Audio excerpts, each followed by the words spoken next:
প্রিয় শিক্ষকবৃন্দ, চলে আসলাম নতুন আরেকটি ভিডিও নিয়ে। তো আজকের ভিডিওটি হলো যে মার্চ মাসের বেতন কবে ছাড়করণ হচ্ছে, এছাড়াও বৈশাখী ভাতা কবে পেতে যাচ্ছেন। তো বেসরকারি শিক্ষকদের জন্য বড় একটি সুখবর আসতে যাচ্ছে অচিরেই, যে তাদের বাড়ি ভাড়া এবং অন্যান্য সুযোগ সুবিধা সহ। তো এই বিষয়ে আমরা আজকে আলোচনা করব। মাউসি থেকে যতদূর আমরা জানতে পারলাম যে আগামী 10 এপ্রিলের মধ্যে মার্চ মাসের বেতন পাচ্ছেন বেসরকারি শিক্ষকবৃন্দ।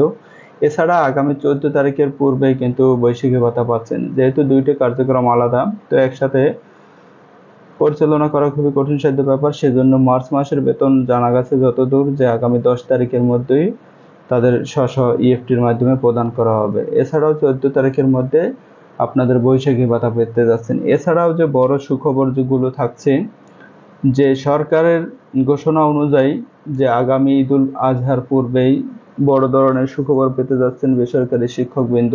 তার আগে আমরা আলোচনা করি একটু যে বৈশাখী ভাতা। এবারও নববর্ষের আগে বৈশাখী ভাতা পাচ্ছেন এমপিও শিক্ষকরা। গত বছরের মতো এবারও এমপিওভুক্ত 5.5 লক্ষ শিক্ষক কর্মচারী নববর্ষের আগেই বৈশাখী ভাতা পাচ্ছেন না। গতকাল সোমবার এ পর্যন্ত এই ভাতার জিও বা সরকারি আদেশ জারি হয়নি। ফলে এমপিওভুক্ত স্কুল, কলেজ, মাদ্রাসা, কারিগরি শিক্ষা প্রতিষ্ঠানের কর্মচারীর মূল বেতনের 20% বৈশাখী ভাতার চেক ছাড় করতে পারেনি অধিদপ্তর। গত বছরের মতো এবারও এমপিওভুক্ত 5.5 লক্ষ শিক্ষক কর্মচারী নববর্ষের আগে বৈশাখী ভাতা পাচ্ছেন না। গতকাল সোমবার পর্যন্ত এই ভাতার জিও বা সরকারি আদেশ হয়নি। ফলে এমপিওভুক্ত স্কুল, কলেজ, মাদ্রাসা শিক্ষা প্রতিষ্ঠানের শিক্ষক কর্মচারীদের মূল বেতনের 20% বৈশাখী ভাতা চেক ছাড় হতে পারেনি অধিদপ্তরগুলো।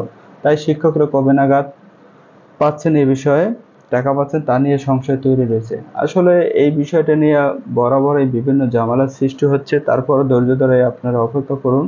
আশা করা যাচ্ছে যে 14 তারিখের আগেই পাবেন। এছাড়াও শোনা যাচ্ছে যে অধিদপ্তর কর্তৃক মাউসি মন্ত্রণালয়ে যে বিশেষ সুবিধার প্রস্তাবগুলো করা হয়েছে, সেটা হলো যে বেসরকারি শিক্ষকদের বাড়ি ভাড়া 1000 থেকে 2000 করা হচ্ছে।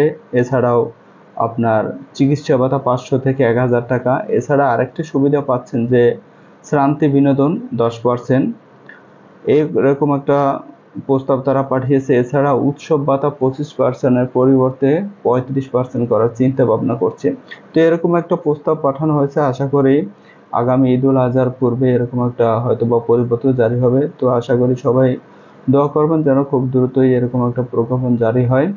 তো এই হলো আজকের ভিডিও। আশা করি ভিডিওটি ভালো লাগছে। যদি ভিডিওটি ভালো লাগে তাহলে অবশ্যই আপনি শেয়ার দিবেন। এছাড়া এরকম ইম্পর্টেন্ট ভিডিও পাওয়ার জন্য সাথেই থাকুন। তো ধন্যবাদ সবাইকে।